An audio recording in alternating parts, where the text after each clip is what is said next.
हरिहंत सिद्ध सूरी उपाध्याय साधु सर्व अर्थ की प्रकाशी मांगलिक उपकारी तिनको स्वरूप जाने राग दे भई जो भक्ति काय को नवाए स्तुति को उचारी।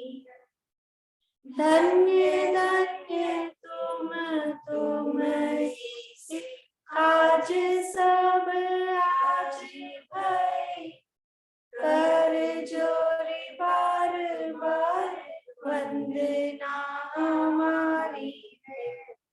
मंगल कल्याण सुख ऐसो हम चाहते हैं। हो मेरी ऐसी दशा जैसी तुम धारी है। हो मेरी ऐसी दशा जैसी तुम धारी है।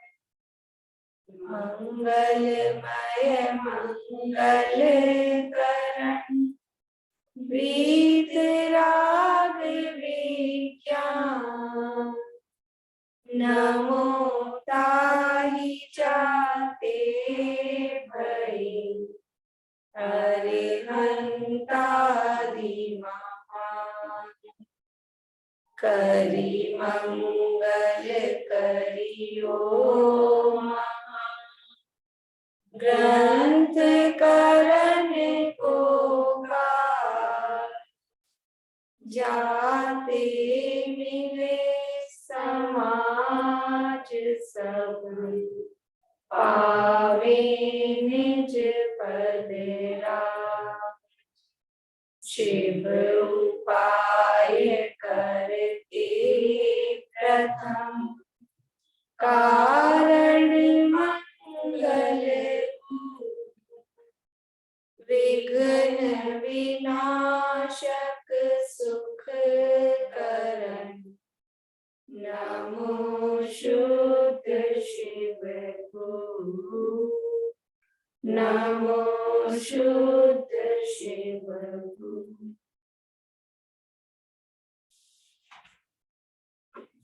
मोक्ष और प्रकाशक में नवाधिकार अंतिम चरणों में अपना चल रहा है। पूरा हो तो आज भी हो जाए, नहीं तो कल चलेगा जैसे योग्यता होगी। सम्यक दर्शन के 8 अंगों की चर्चा अपनी यहाँ चल रही है और 8 अंगों में कौन कौन से 8 अंग बोलिए कुछ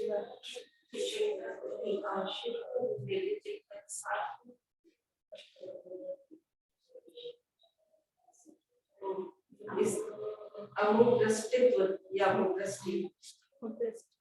या स्थितिकरण उपगुण स्थितिकरण प्रभावना वो क्या लगा के बोल रहे हैं दो मिनट पर लग रहा है। 4 कोई बात नहीं, वो तो त्वल लगाए मतलब वैसे त्वल लगाना है लेकिन नहीं लगाए तो भी ऐसी बात नहीं। ये 8 अंग सम्यक दर्शन के कहे हैं और निशंकित अंग किसको कहा कि जिनेंद्र भगवान के वचनों में शंका नहीं हो और भय का अभाव। क्योंकि सम्यक दृष्टि जीव निर्भय होता है इसलिए निशंक होता है, निशंक होता है इसलिए निर्भय होता है। ये मूल गाथा में समयसार में दिया। सम्मत दृष्टि जीवा निशंका होई निशंका तेन निर्भया हुई। तो निशंक होते हैं इसलिए निर्भय होते हैं, निर्भय होते हैं इसलिए निशंक होते हैं। तो जिनेंद्र भगवान के वचनों में शंका नहीं और जो 7 प्रकार के भय हैं वो भय भी श्रद्धा के स्तर पर, ये ध्यान रखने वाली बात है, श्रद्धा के स्तर पर उसको ये भय नहीं होते। आचरण में चारित्र में भयवान भयभीत दिखाई देगा। शायद सम्यक दृष्टि राजा श्रेणी उनको उनके पुत्र ने जेल में डाल दिया अंतिम समय में, और शायिक सम्यक दृष्टि थे, सम्यक दृष्टि सामान्य नहीं, शायिक सम्यक दृष्टि। और फिर वो मतलब उनकी मृत्यु का बताते ना प्रसंग, तो वो तो आ रहा था बेटा कि तलवार लेके इनकी बेड़ियां काटूंगा। उसको उसकी माँ ने सत्य बताया कि तेरे पिताजी के साथ तू ऐसा दुर्व्यवहार कर रहा है और इन्होंने ये किया वो किया ऐसा। तो वो तलवार लेकर आ रहा था, इनकी बेड़ियां काटूंगा। और उनको क्या लगा कि रोज वो मारता था, अत्याचार करता था, ये तो आज तलवार लेके आ गया मारने, तो डर गए। भय, बाहर में भयभीत दिख रहे हैं, बाहर भयभीत दिखे लेकिन अंदर निशंकता, वो श्रद्धा की है। अब इसलिए सम्यक जाहिर तो ये हो रही है ना कि अंदर वो दिखती नहीं, वही मैं कह रही हूँ, वो दिखेगी नहीं, लेकिन शायद सम्यक दर्शन है तो श्रद्धा तो छूटी नहीं ना, उसकी च्युत नहीं हो सकती है शायद सम्यक दर्शन है तो फिर उसने बेड़ियां काटी या वो तो फिर वो मर गए ना, वो डर के मारे खुद ही इधर उधर भागे तो कहीं दीवार से सिर बढ़ गया। मतलब ये जो भी प्रसंग जो आता है वो यही आता है इसी तरह। लेकिन अपने साथ नहीं होता क्या ऐसा? मतलब जैसे अपन अभी समझ लो कोई भी ऐसा प्रसंग बनता है, योग का प्रसंग बना, तो अपने को पता नहीं है कि जिसका संयोग हुआ है उसको भी योग होगा, और इनकी आयु इतनी थी और इनको सब पता है ना। फिर भी बाहर में रोना भी आएगा, और भी कुछ भी जो भी सबके उद्गार जैसे दिखाई देते हैं, तो वो होती है वो बात। इसमें ऐसा तो ना आप समझते आप तो इतना पढ़ते लो, ऐसे कहते आप तो इतना पढ़ते समझते हो, आप रो रहे हो। अरे तो रो नहीं सकता है क्या आदमी? सम्यक दृष्टि को भी तो जैसे वहां ये वियोग मतलब आर्त ध्यान कहा है छठे गुण स्थान तक ही, तो वो तो बात ऐसे ही सम्यक दृष्टि के अंदर श्रद्धा तो यही है, अपने को भी श्रद्धा तो यही है, वो सब निश्चित है जितनी जिसकी आयु है, कोई एक समय बच नहीं सकता, जल्दी जा नहीं सकता, एक समय देर तक रुक नहीं सकता, वो सब पता है। लेकिन फिर भी कुछ इसलिए सम्यक दृष्टि की जो चाल, ये रीति लगत में अटापटी, सम्यक दृष्टि जीवों की चाल कुछ अलग ही टाइप की होती है, क्योंकि वो बाहर से कुछ और दिख रहा है, अंदर कुछ और ही चल रहा है। जैसे फ्रिज होता है ना, फ्रिज एसी, बाहर से तो गर्म दिख रहे हैं, अंदर इतनी ठंडक है, तो ये ऐसे गजब की बात लगती है, ऐसे कैसे हो रहा है? अभी गर्मी के दिनों में गाड़ियां बाहर से तपेंगी, अंदर एसी चल के अंदर ठंडक हो रही है। तो ये ऐसे सम्यक दृष्टि बाहर से तपतायमान भयवान दिखे, दुखी दिखे, बिलखता हुआ दिखे, रामचंद्र जी शायद सम्यक दृष्टि, और सीता के लिए पेड़ पत्तों से पूछ रहे हैं, पेड़ पत्ते जवाब देंगे?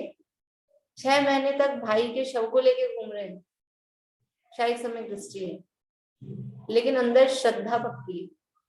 ये अजब गजब की बात है, मतलब ये इसलिए चौथे गुण स्थान वर्ती सम्यक दृष्टि का समझना, ये भी एक बड़ा पुरुषार्थ है, उसकी परिणति को समझना। 5वें और 6ठे 7वें वाले तो दिखते हैं बाहर से, वो तो दिख जाते हैं, लेकिन चतुर्थ गुण स्थान में जो क्रांति हुई है वो बाहर से नहीं दिखती है, वो अंदर की श्रद्धा, वो कोई ज्ञानी समझ पाते हैं अंदर क्या श्रद्धा चल रही है। ऐसे भारी पड़ जाता है शब्द थोड़ा, हाँ, लेकिन मतलब भारी पड़ता है ऐसा, इसका मतलब ये नहीं कि वो श्रद्धा को चिढ़ा देता है, हाँ, पर भारी पड़ता है, भारी पड़ने का मतलब ये है कि वो बस दिखने नहीं देता है, क्योंकि उसका काम नहीं है ना, दिखाने का काम है। जब अप्रत्यय ध्यान का अभाव होगा तब दिखेगा, अप्रत्यय ध्यान का उदय है तो उसका काम ही यही है कि वो दिखाने नहीं देगी, वो आपकी श्रद्धा को जरा सा भी दिखने नहीं देगी बाहर में क्या है श्रद्धा। ये निशंकित पना, और जब ये निशंकित पना है और वस्तु स्वरूप का ज्ञान है, पर पदार्थों में सुख की उसको बुद्धि नहीं है, तो उसको विषयों में वांछा का भी अभाव होता है। ये भी श्रद्धा के स्तर पर ही होता है, बाहर में विषय भोग भोगता दिख रहा है, विषय भोग चाहता हुआ दिख रहा है, लेकिन अंदर में उसके श्रद्धान ये है कि मुझे विषयों की इच्छा नहीं। पर द्रव्यादि में द्वेष रूप ग्लानि का अभाव, वो निर्विचिकित्सा है कि पर द्रव्यों में उसको द्वेष नहीं है, परद्रव्यों में राग नहीं है इसलिए निकांक्षितपना है, परद्रव्यों में द्वेष नहीं है इसलिए निर्विचिकित्सा है, और परद्रव्यों में मूढ़ता का अभाव है, यानी परद्रव्यों में मतलब तत्वों में और देवादिक में वो अन्यथा प्रतीति रूप मोह का अभाव है, वो अमूढ़ दृष्टिपना है। तो यहाँ अपनी चर्चा चल रही थी इसी संदर्भ में कि तत्वों में और देवादिक में अन्यथा प्रतीति रूप मोह का अभाव, क्योंकि तत्वों के संबंध में यदि विपरीत मान्यता है, देवगुरु धर्म के देवशास्त्र गुरु के संबंध में विपरीत मान्यता है, तो वो मोह का लक्षण है।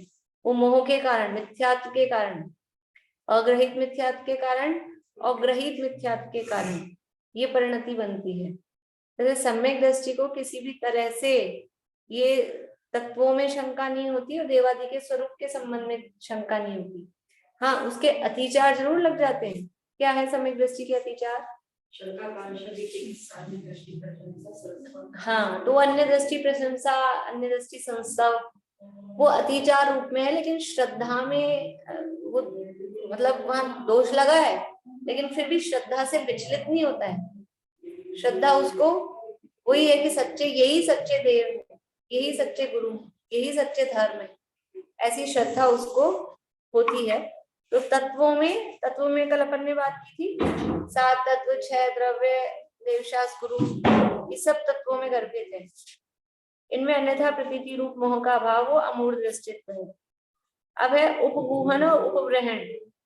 आत्म धर्म का व जिन धर्म का बढ़ाना, उसका नाम उपग्रहण। उपग्रहण यानी बढ़ाना, ग्रहण यानी वृद्धि करना, और उपगूहन, गूहन यानी गोपित करना, छुपाना।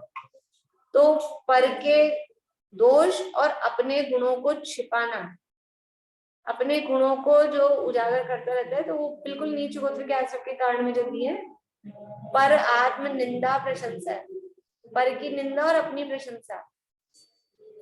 सम्यक दृष्टि के जीवन में ये नहीं होता है कि दूसरे की तो निंदा करता रहे और अपने ही गुण गाता रहे।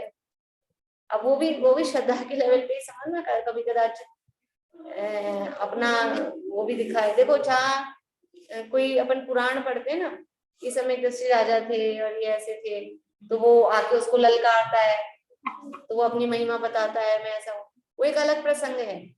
टाइम पे अपनी महिमा भी बतानी पड़ती है।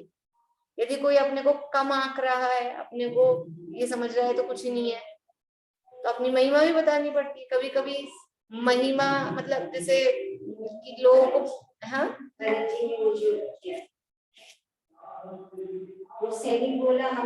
हाँ, जैसे वो भरत जी ने अपनी उंगली टेढ़ी कर दी और वो सैनिक समझ रहे थे हम ही है सब कुछ, तो अपनी महिमा भी बतानी पड़ती है। तो इसका मतलब अहंकार वाली बात नहीं, लेकिन अब दूसरा गलत समझ रहा है, गलत विचार कर रहा है। कभी कभी कोई ऐसा समझे अपने को कुछ नहीं आता है, या इस तरह से वो समझ रहा है, तो बताना पड़ता है हमने ये पढ़ा है, ये पढ़ा है, इस तरह से कह के। तो वो एक अलग बात है। मन में मतलब वही बात है कि किस अभिप्राय से हम वो काम कर रहे हैं, लेकिन बिना किसी प्रयोजन के बस अपने गुणगान गाते रहना और दूसरे का दोष दिखाते रहना, ये उपगूहन नहीं, वो तो नीच गोत्र के आश्रम का कारण। और सम्यक दृष्टि जीव दूसरे के दोष में भी मुख्य रूप से साधर्मियों के जो दोष है, मुख्य रूप से साधर्मी का है। बाकी ऐसा नहीं कि दूसरों के दोष बताते रहे। अब जहां ऐसा प्रकरण होता है, सभी श्वेतांबर मत प्रकरण आया या अन्य मतों वाला प्रकरण आया, तो अपन बताते हैं वो ऐसा मानते हैं, तो वहां प्रयोजन है हमारा कि हम कहीं उस गलत रास्ते नहीं चले जाए, हम उस तरह की क्रियाओं को, उस तरह की मान्यता को सच्चा धर्म नहीं मान लें, इसलिए वहां वो बताना पड़ता है। इसमें कि आप तो उपगूहन करो, तो इसमें उपगूहन नहीं चलेगा, क्योंकि वो मतलब देवशास्त्र गुरु से संबंधित बात है ना, तो फिर हम कहीं भटक नहीं जाए। पर अपने साधर्मियों में यदि कोई बात होती है, कोई दोष होता है, तो उसको सबके सामने उजागर करना है कि इन्होंने ऐसा किया है, देखो ये भी ऐसा करते हैं, इन्होंने ऐसा किया है, तो उससे क्या होने वाला है? उससे यदि किसी के, जैसे इसमें आता है जो आचार्यों का गुण है ना, एक अपरिश्रागी, आचार्य के 8 गुण कहे, या ये अभी रत्नगंज शावकाचार्य में इसमें भावना में आएगा, वो भगवती आराधना में दिए मूल में। तो एक अपरिश्रावी नाम का गुण है। अपरिश्रावी का क्या मतलब है कि जितने भी संघ में मुनिराज होते हैं वो आचार्य के पास आके अपनी आलोचना करते हैं, ये हमसे गलती होगी, प्रायश्चित दो। तो वो आके आचार्य को कहते हैं। अब आचार्य में ये अपरिश्रावी मतलब एब्जॉर्ब करने का गुण नहीं है, लीक करते हो, लीकेज होती हो। तो मैंने जाके अपना दोष कहा और वो आचार्य के पेट में रहा ही नहीं, दूसरा आएगा उसको बताएंगे देखो इन्होंने ऐसा किया, देखो इन्होंने ऐसा किया, तो क्या होगा? वो जो मुनिराज से कोई दोष हो गया तो उनको कितनी ग्लानि फील होगी कि देखो सबको मेरा दोष बता दिया और अब सब में मेरी हीनता हो गई। तो ये भी हो सकता है वो धर्म से ही च्युत हो जाए। कहीं ऐसा भी हो सकता है किसी को ज्यादा आत्मग्लानि हो जाए, आत्महत्या कर ले।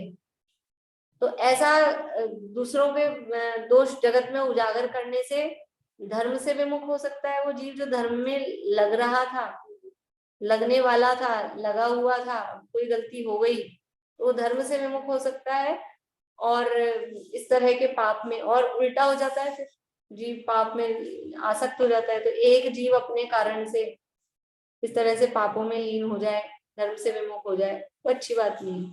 और उपगुहन करने का फायदा क्या है कि हमने उसके दोष छुपाया, तो उसको तो पता है कि मेरे में ये दोष है, और फिर भी उसको ये महिमा आएगी कि देखो मेरे, इनको पता होते हुए भी कि मेरे में ये दोष है, इन्होंने सबके सामने नहीं कहा, तो उसको अपनी महिमा आएगी। और महिमा आएगी तो फिर अपन जो उसको बात समझाएंगे वो उसको समझने के लिए तैयार होगा। मनुष्य है तो थोड़ा सा तो सॉफ्ट कॉर्नर होता ही है। और फिर ऐसा भी नहीं कि अगर हम उसकी गलती पे नहीं टोकेंगे तो ये तो शेर हो जाएगा, ऐसे बोलते ना, फिर तो माथे चढ़ जाएगा, फिर वो तो वही काम करेगा। तो गलती बताना भी, लेकिन अलग से, सबके सामने। उपगुहन केवल सबके सामने प्रकट नहीं करें, उसके लिए उपगुहन है, उसको तो बताएं। दूसरों को कहने से क्या होता है? अपनी क्या नेचर होती है? आपकी कोई बात है, आपको तो कहेंगे नहीं, इनको कहेंगे देखो वो ऐसा करते हुए। अब इनको कहने से क्या फायदा होगा? उससे फायदा क्या होगा? हाँ, आपको कहेंगे तो आप सुधारोगे, लेकिन आपको कहेंगे नहीं और सारी दुनिया में उसको फैलाएंगे। ये है अनुपगुहन। और जिसकी बात उसी को कह दो, दूसरों को, जनता को कहने से क्या मतलब है? उसको कहें तो उसको अपनी गलती समझ में आए तो सुधार ले। उसको भी तब कहें कि जब दिखता हो योग्य पात्र। पता लगा उल्टा ही अपने गले पे आ गया तो कहने की भी जरूरत नहीं, वो तो उसकी पात्रता देख के ही उसको समझाया जाता है। बोलिए भारती आंटी। ये बृहंगर जो भी कैसे प्रयोग अभी उपरिहन की बात अभी कर रही है। नहीं, मैं कह रही ये दोनों को एक ही में रखा, तो वही मेरे को समझ में नहीं आ रहा था कि इसमें तो बोल रहे हैं कि आत्मधर्म व जिन धर्म का बढ़ाना उसका नाम वो है, और उपगुहन में कह रहे हैं किसी के दोष छुपाने। तो दोनों में बातों तो में वो दोनों एक कैसे अभी कर रहे हैं अपन चर्चा। तो ये उपगुहन हुआ। अब ये अगर हम, हमारे में ये क्वालिटी आ जाएगी, आ गई है कि हम दूसरे के दोषों को देख के भी नेग्लेक्ट कर रहे हैं, छुपा रहे हैं का मतलब हमारी दृष्टि नहीं आ रही, दृष्टि ना दोषों पर जाएगी, हमारी दृष्टि वहां नहीं जा रही, तो अपनी ये एक गुण नहीं विकसित हो गया है? ये अपने आत्मा के गुण बढ़े कि नहीं बढ़े? ये निज निज धर्म बढ़ावे, ये अपने अपने में एक समझ लो क्वालिटी डेवलप हो गई। दोष तो दिखते हैं, लेकिन दोष दिखने पर भी हमारी नजर उन दोषों पे नहीं होती। तो जिसकी नजर दूसरे के दोष देखने में छिद्रान्वेषी दृष्टि होती है ना, वो दोष ही देखता रहता है, वो खुद की तरक्की नहीं कर पाता, क्योंकि उसकी नेचर ही क्या है, वो कहाँ ध्यान देगा, इसमें क्या कमी है, इसमें क्या कमी है, इसमें क्या कमी है, खुद को देख ही नहीं पाता, उसको टाइम ही खत्म हो जाता है खुद को देखने का। और जो अब दूसरे की कमियां देखना छोड़ रहा है तो वो अपना ध्यान इधर लगाएगा, इधर अपना ध्यान लगाएगा तो अपने आत्मा के गुण बढ़ेंगे, अपना विकास होगा। इसलिए ये उपगुहन उपग्रहण के साथ है। लेकिन उपग्रहण का अर्थ बढ़ाना और उपगुहन का अर्थ छिपाना। तो उस अर्थ से क्या छिपाना कि अपने गुण और पर के दोष छिपाना, और क्या बढ़ाना कि अपने धर्मों का, अपने गुणों को बढ़ाना अंदर में। ऐसे बोलते हैं ना, पुराने लोग ऐसे बोलते थे कि ज्यादा दिखावा नहीं करना चाहिए, अंदर में ठोस होना चाहिए। सुना होगा आप लोग, बोलते होंगे ना आपके यहाँ, बोलते हैं, हमारी नानी जी बोलते हैं, अंदर में ठोस रहना चाहिए। पंप एंड शो, लोग दिखाते तो बहुत है हमारे पास इतना है, और अंदर में पता लगे कुछ ही नहीं है। तो ऐसे अपने गुणों को दिखाने की जरूरत नहीं है, लेकिन अंदर में गुण होने चाहिए, ठोस होना चाहिए अंदर से। अपने गुणों को बढ़ाए, और दिखाने की जरूरत नहीं है, और अपने गुणों को बढ़ाए और साथ में अगर संभव होता हो तो दूसरे के भी गुणों को बढ़ाए। उसके गुण, उसके दोष छिपा रहे हैं ना, उसके दोष छिपाने के बाद में उसमें से वो दोष निकले, उसको प्रेरणा दें, उसके भी गुण बढ़े। गुण बढ़ाने, दोष नहीं बढ़ाने। दोषों को देखो, वो इसमें तामर में आता है शायद, दोषों को अब ठिकाना नहीं मिला, वो तो वैसा है, लेकिन एक दूसरा आता है इस तरह का। नहीं, मैं जो बात कह रही हूँ ना वो, कि अगर हम दूसरे के दोषों को फैलाएंगे तो क्या होगा दुनिया में? दोष ही दोष फैलेंगे। हम क्या कर रहे हैं? हम दोष ही दोष आगे पहुंचा रहे हैं। देखो ये ऐसा, ये ऐसा, ये ऐसा, इसकी बुराई, उसकी बुराई। तो वो क्या प्रसारित हो रहा है दुनिया में? क्या फैल रहा है? क्या मैसेज जा रहा है? किसका प्रचार हो रहा है? दोषों का प्रचार हो रहा है। और यदि हम गुण बढ़ाएंगे, दोष को छोड़ दो, साइड में रखो, और हम गुण बढ़ाएंगे, पॉजिटिव थिंकिंग जैसी बात है ये, तो फिर क्या होगा? दुनिया में गुण ही गुण सर्वत्र हो जाएंगे। ये ध्यान नहीं आ रहा, पर किसी काव्य में कहीं पत्ता में तो नहीं है, पर इस तरह की चीज है उसमें, कि दोषों को फैलाने से दोष ही दोष बढ़ेंगे, गुणों को फैलाने से गुण ही गुण बढ़ेंगे। हम क्यों दोषों पर दृष्टि रखें? ये उपगुहन और उपग्रहण अंगे बताते हैं। सम्यक दृष्टि जीव की अंदर से ये है श्रद्धा, कि किसी का भी दोष जगत में क्यों प्रचारित किया जाए, क्यों प्रसारित किया जाए। तो दोषों का प्रचार नहीं करना, अपने ज्यादा अपनी शान में दिखाना, और अपने गुणों में अंदर विकास। तो ये जो निर्माणता का भाव आएगा ना, अपनी शान में दिखा रहे, ये क्या है? मार्दव भाव है। अपने गुणों को प्रकट कर रहे तो मान कषाय है, और वो ये निर्माणता प्रकट हुई, मार्दव धर्म प्रकट हुआ, ये अपना धर्म बढ़ रहा है। इससे अपने गुणों के धर्म की वृद्धि होती है। युधिष्ठिर हाँ ममता, युधिष्ठिर और दुर्योधन को बोला था ना कि अच्छा आदमी लेके आओ या बुरा आदमी लेके आओ, तो एक को अच्छा आदमी नहीं मिला, एक को बुरा नहीं मिला। लिस्ट बना के लानी है। दुर्योधन को कहा कि दुनिया में जितने अच्छे लोग हैं, अच्छे लोगों की लिस्ट बना के लाना। युधिष्ठिर को कहा तुम बुरे लोगों की लिस्ट बना के लाना। दोनों खाली कॉपी लेके आ गए। दुर्योधन बोलता है मुझे एक भी अच्छा आदमी नहीं दिखा, युधिष्ठिर बोलता है मुझे एक भी आदमी बुरा नहीं दिखा। तो वो तो जिसकी जैसी दृष्टि है, उसको जिसको दोष ही दोष दिखते हैं उसको दोष दिखते हैं, जिसको गुण देखने की दृष्टि है उसको दोष नहीं दिखता है। तो ये अपनी नेचर ऐसी होनी चाहिए। बनी भी तो अभी तक ऐसी है कि वो दोष पहले दिखता है, लेकिन अब अंदर से परिणति ऐसी हो जाए कि दोषों पे नजर ही नहीं जाए। एक वो पहले बहुत साल पहले मैंने दी होगी यहाँ पढ़ने को, एक महासती सीता नहीं, महासती सीता नहीं, महासती ये अपने क्या नाम है, पवनंजय वाली अंजना वाली किताब पूर्णिमा आंटी ने तो पढ़ी होगी। वो जो है ना ब्रह्मचारी जी, चिदानंद जी, पिंक कलर की है, अच्छे मोटे मोटे अक्षर के, अच्छे वैसी वाली बुक है। चिदानंद जी ने दी थी, उन्होंने छपवाई थी वो। मतलब राजेंद्र कुमार जी, उसमें नाम नहीं लिखा लेखक का पर्टिकुलर किसी, लेकिन राजेंद्र कुमार जी जबलपुर और युगल जी बाबू जी, मतलब उनके जैसे वाक्य है ना उसमें। तो उसमें एक वो अंजना मुंह से मतलब जो उसको निकाल दिया ना, तो एक वाक्य है कि अब मेरी ऐसी परिणति हो जाए कि दूसरों के दोषों पर दृष्टि ही ना जाए। एग्जैक्टली वाक्य नहीं याद आ रहा, पर ऐसा ही उसका भाव है। बस अपने गुणों को बढ़ाऊं, अपने दोषों पर दृष्टि जाए, अपने दोषों को दूर करूं, और दूसरों के दोषों पर दृष्टि नहीं जाए।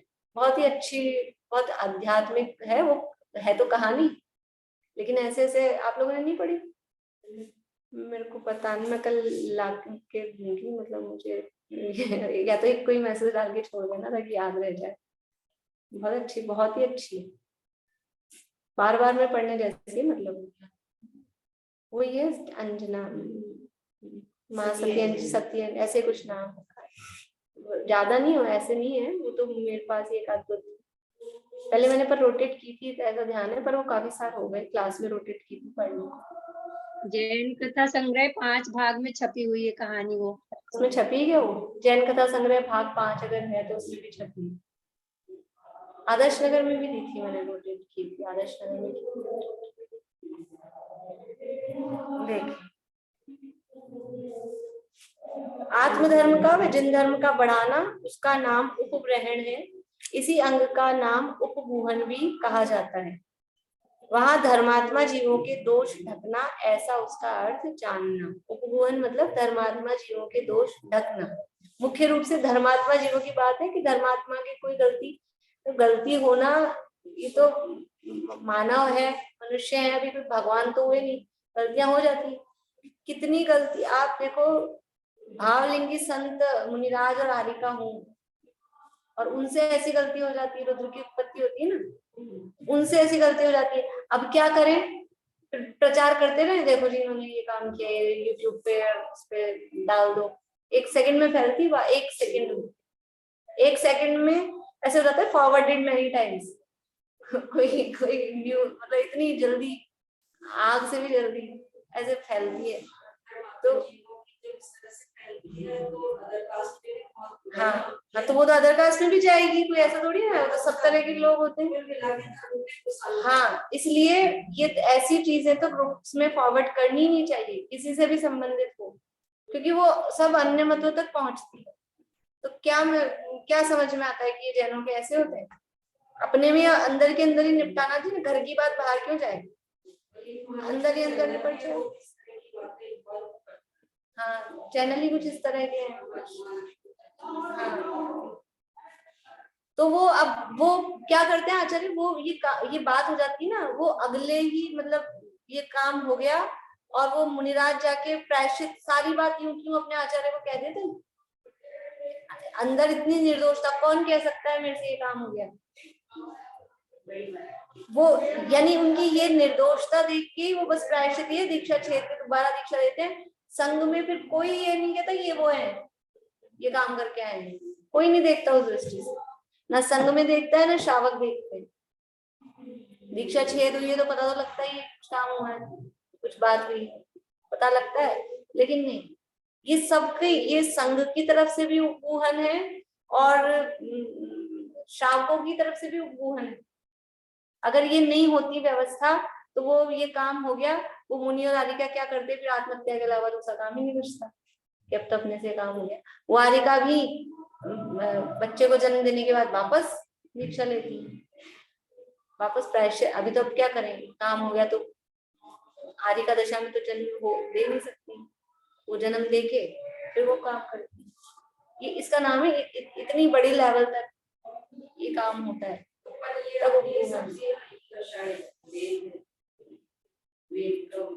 हल्की तो नो विषय है, तो वो तो अपने को देखता है, लेकिन जो हमारा गुस्सा है, अपना लोभ है, उसका असर अपने को नहीं होता, इसलिए अपने को असर क्यों। बोली भारतीय, अभी आपने ये बात बोली ना, ये फॉरवर्ड कर देते तो मेरे हस्बैंड तो अग्रवाल थे तो मेरे को बहुत बोलते थे, देखो तुम्हारे जैनों में कैसे कैसे बड़े बड़े नाम है, ओशो का नाम लेते थे, चंद्र कोई एक चंद्र कौन थे ना, एक वो भी जैन थे, मतलब अपने नहीं होंगे दिगंबर जैन, पर ऐसे हरदम बोलते थे देखो तुम्हारे जैनों के, देखो तुम्हारे जैन में क्या क्या कारनामे है। हाँ, तो वो ऐसे सुनाएंगे ही ना, देखो तुम्हारे जैनों ने ऐसा किया, इसलिए ऐसी चीजों को फॉरवर्ड नहीं करना चाहिए। देख, इस प्रकार से ये उपगूहन और उपग्रहण तथा अपने स्वभाव में व जिन धर्म में अपने को व पर को स्थापित करना सो स्थितिकरण है। स्थितिकरण क्या है कि स्थित करना, स्थितिकरण स्थित करना, कहाँ स्थित करना और किसको स्थित करना, दो प्रश्न है। स्थित तो करना है, लेकिन कहाँ करना है और किसको करना है। किसको करना है कि अपने को भी करना है और पर को भी करना है।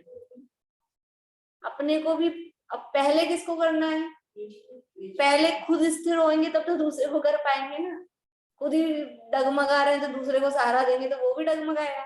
खुद जो कौन सहारा दे सकेगा, डगमगाते हुए आदमी को कौन सहारा देगा, जो खुद डगमगा रहा है, कि जिसका खुद के पैर सही है, जो खुद सही अपने पैरों से चल पा रहा है, वो तो सहारा देगा।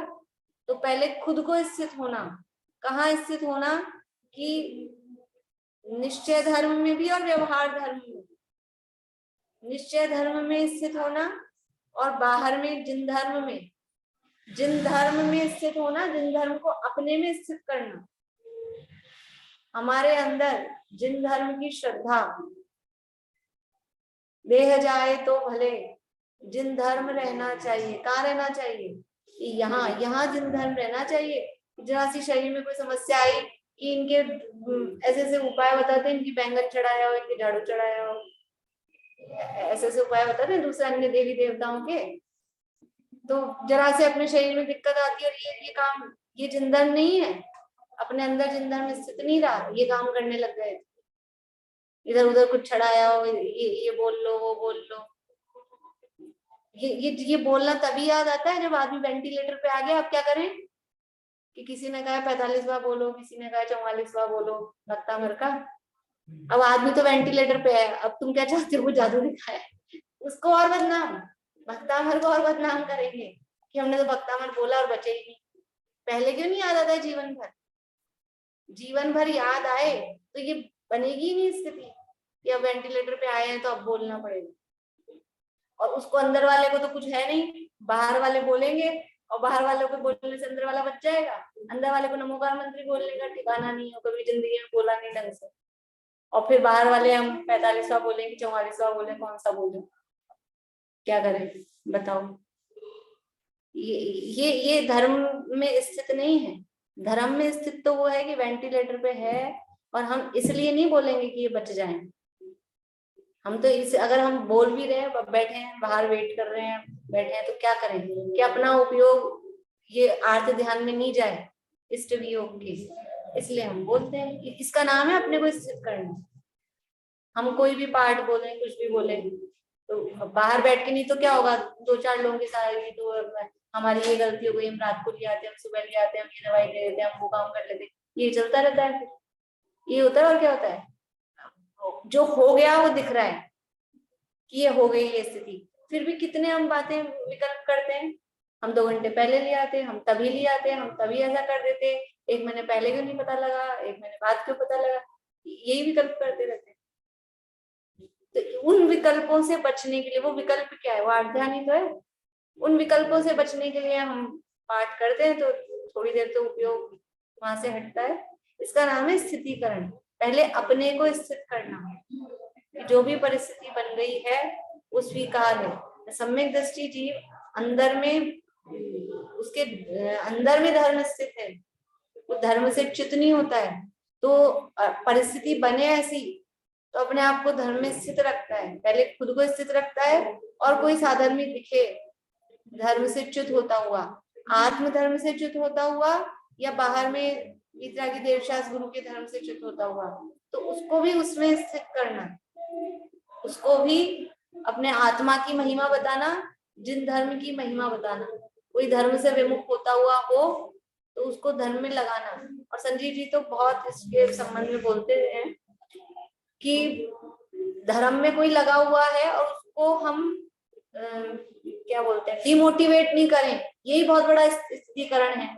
छोटे छोटे बच्चे धर्म मार्ग में लग रहे हैं, अभी से कहा वो मान लो आ जाए पोती घर में और मम्मी मैं तो आलू नहीं खाऊंगी, मैं तो ये नहीं खाऊंगी, और फिर मम्मी क्या कहे, अभी तो छोटी है, अभी तो कुछ ही नहीं, अभी तो ये इतना, ये तो खाते हैं। ऐसे ऐसे देखे मैंने माता पिता, बच्चा पाठशाला में पढ़े, बच्चा तो छोटा 2, 4, 5, 7 साल का, तो उसने आके कहा मैं रात को नहीं खाऊंगी। दादी क्या कहती है, एक दिन खाना नहीं खा पाई तो क्या बेटा ब्रेड, तो अब उसको क्या पता रोटी नहीं खाते रात में, तो ब्रेड बिस्किट तो खा लेते हैं, ब्रेड बिस्किट खिला दें रात को। ये है उसका अस्थितीकरण। उसको वो तैयार है कि मैं आज खाना नहीं खाऊंगी, रात हो गई, ठीक है, सब अपने आप शक्ति आती है। यहाँ मोह बोलता है बच्चा भूखा रहेगा, रात में भूखा रहेगा, तो और फिर इसीलिए वो रास्ते निकले हुए हैं, चलो अन्न की चीज में से इतना तो है, लेकिन अन्न भी खिला देते हैं, झूठ बोल के, झूठ भी बोलते हैं और अन्न भी खिला देते हैं।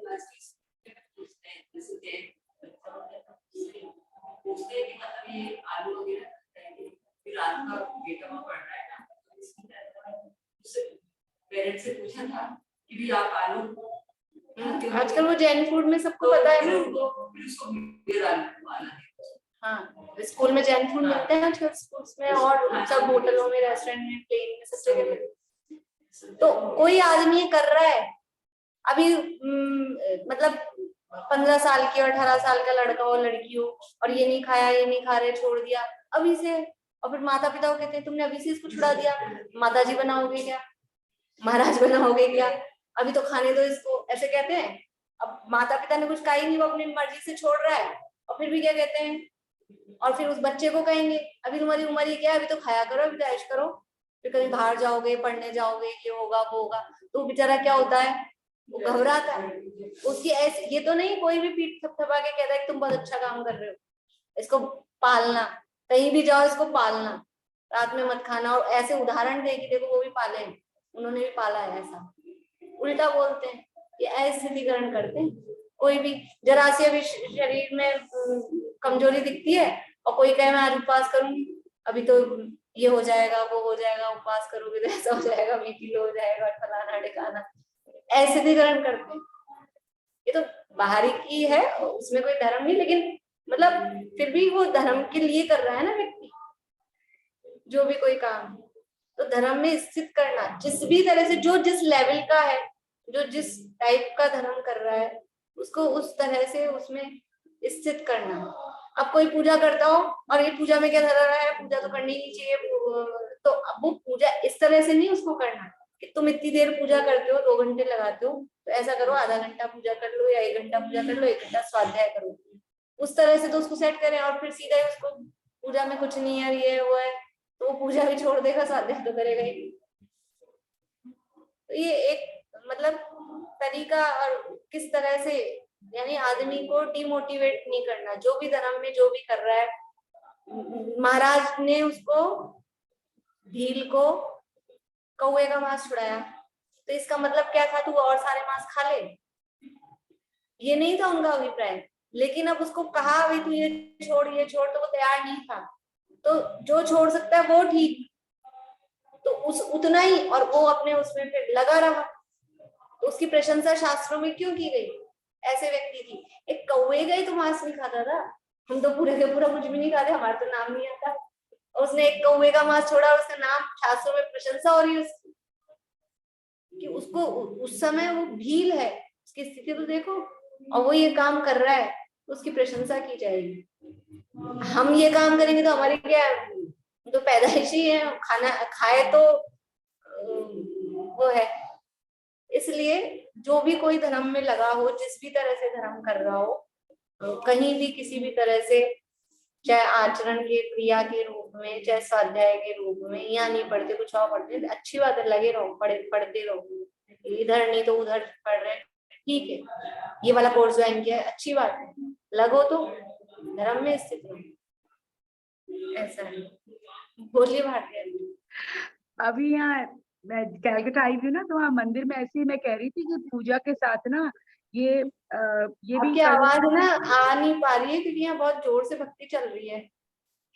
नहीं, मैं कह रही थी कि जैसे मंदिर जाते हैं ना, तो पूजा के साथ में स्वाध्याय को कंपलसरी कर देना चाहिए कि स्वाध्याय करना ही है। तो एक जन थे, वो बोले यहाँ कैलकाटा में बड़ा मंदिर है, तो बोले बड़ा मंदिर में गए हम, बोले आप लोग एक पंडित तो रखिए, कम से कम स्वाध्याय तो करवाइए। तो उन्होंने कहा कि फिर तो हमें 10 पंडित रखने पड़ेंगे, क्योंकि एक पंडित प्रवचन देगा और 9 सुनेंगे। देख, अपने स्वभाव में व जिन धर्म में अपने को व पर को स्थापित करना सो स्थितीकरण है। अपने स्वभाव में मैं स्थित रहूं, कौन सा स्वभाव है अपना, ज्ञाता दृष्टा, ज्ञान दर्शन स्वभाव, उसमें स्थित रहूं, इसका ये करूं, इसका ये करूं, इसका ये करूं, इसका ये करूं, ये अपने स्वभाव में स्थित रहना नहीं है।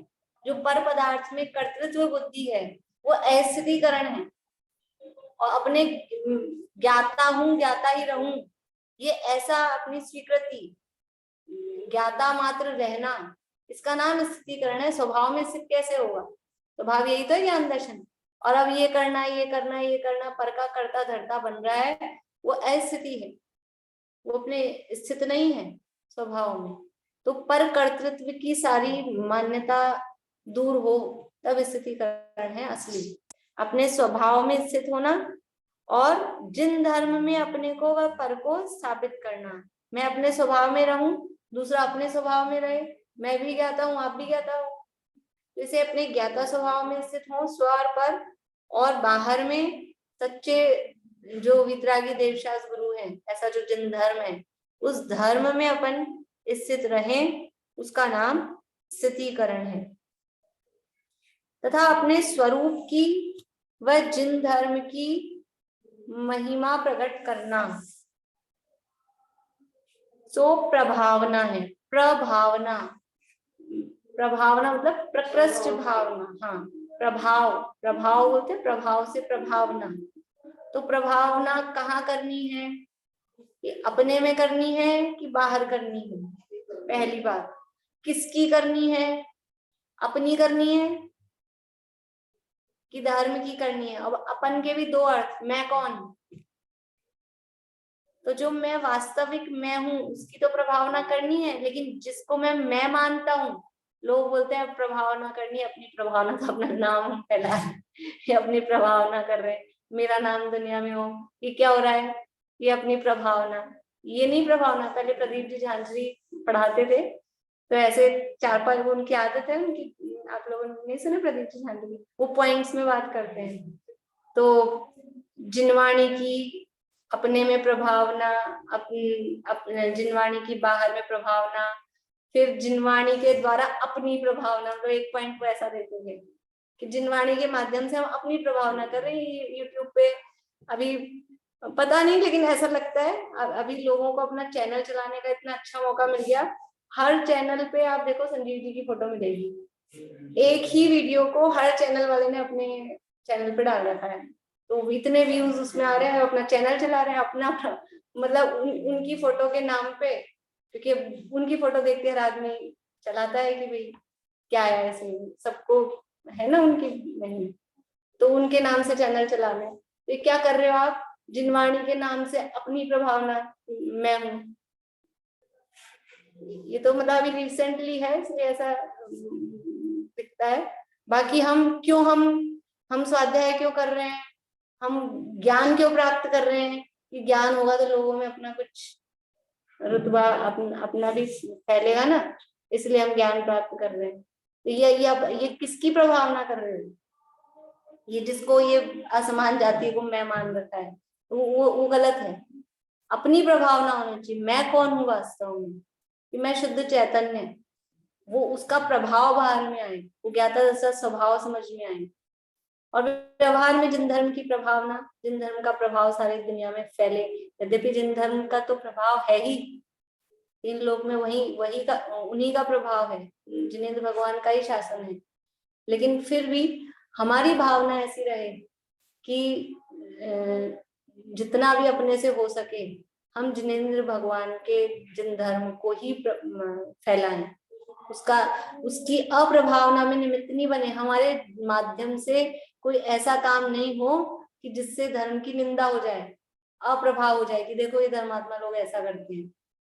तो बुद्धिपूर्वक, यद्यपि सम्यक दृष्टि जीव को भी क्रोध आता है, और भी कषाएं होती हैं, और मिथ्या दृष्टियों को तो सारे ही है, तो हम सम्यक दृष्टि हों कि मिथ्या दृष्टि हों, तो भी कुछ चीजें बुद्धिपूर्वक धर्म के लिए, जैसे ऐसा बोलते ना, कभी मान लो 10 लक्षण चल रहे हैं और अपन ने हरि का सर्वथा, मान लो शारीरिक परिस्थिति ऐसी है, हरि का त्याग सर्वथा अपन नहीं किया किसी ने, मान लो अब वो पंडित जी हैं और गए बाहर 10 लक्षण में प्रवचन करने, तो अब क्या होता है कि वो तो खुद कोई भी नहीं खाते हैं हरि, और आप जाके कहो हम तो खाते हैं, तो वो अप्रभावना होती है, वहां अप्रभावना होती है।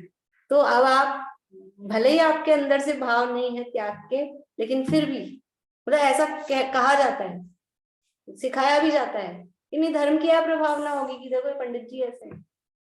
तो आप जिस पद पे, जिस उस पे जा रहे हो, या जिस उसको लिए हुए हो, तो आपका आचरण, आपका व्यवहार ऐसा होना चाहिए जिससे धर्म की अप्रभावना नहीं। अब भले ही क्रोध का अंदर से अभाव नहीं हुआ है, लेकिन इस तरह का क्रोध की बात बात पे लड़ने लग जाए और चिड़चिड़ाए खींचे, कोई प्रश्न पूछ ले तो फिर वो अप्रभावना होती, धर्म की अप्रभावना होती।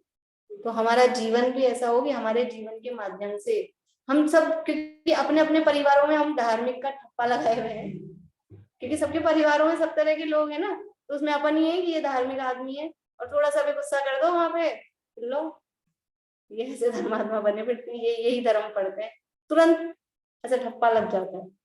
यद्यपि मतलब वो तो समझते नहीं है, इसलिए क्या कर सकते हैं, पर परिस्थितियां बन जाती बहुत बार कि ये ऐसे ऐसे हैं घरों में। और ये भी सुनने की आदत भी अपने को रखनी चाहिए, कोशिश तो पूरी ये करनी चाहिए कि हमारे माध्यम से ऐसा काम ही ना हो, फिर भी कभी कदाचित बन जाए तो इतना भी यानी अपने को जिगर होना चाहिए कि लोग अपने को कुछ कहें तो अपन खेद बरतें और आगे से ये सोचें कि धर्म की अप्रभावना इसके माध्यम से नहीं हो। क्योंकि अब वो तो लोग समझते नहीं ना, बस ये धर्म को नाम लगाते हैं, ये तो धर्म में लगे रहते हैं, इनको घर की चिंता ही नहीं। ऐसा कहते हैं, घर में कुछ गड़बड़ हो जाए तो इनको क्या परवाह है, ये तो घर धर्म में लगे रहते हैं, इनको घर की चिंता ही नहीं है। तो वो ऐसा भी ना हो, हम घर की भी चिंता रखें ताकि अप्रभावना नहीं हो। चलो और चर्चा अपन फिर करेंगे, समय हो गया, कल पूरा कर लेंगे इसको अपन। अब मैंने प्रश्न दे दिए पूरे लास्ट तक के, हाँ तो वो भी धीरे धीरे कर लेंगे पूरे। हाँ वो आज सुबह ही दिए है ना, इसलिए मैंने आज कहा भी नहीं, कर लेंगे धीरे धीरे उनको।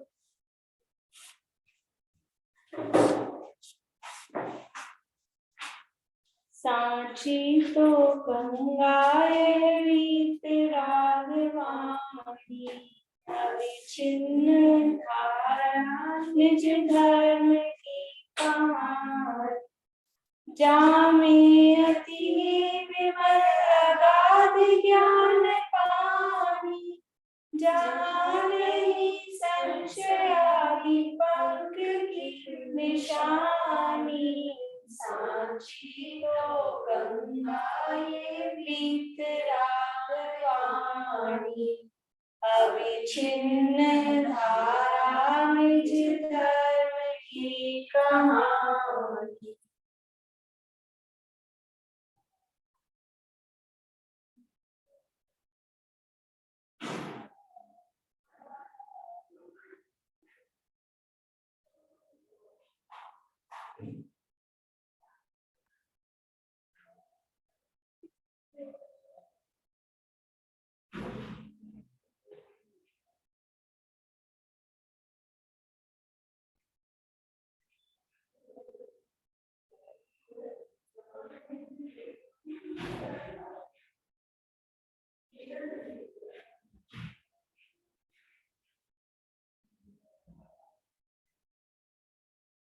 एक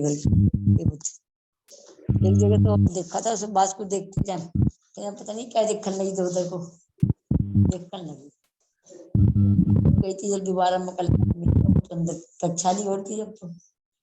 जय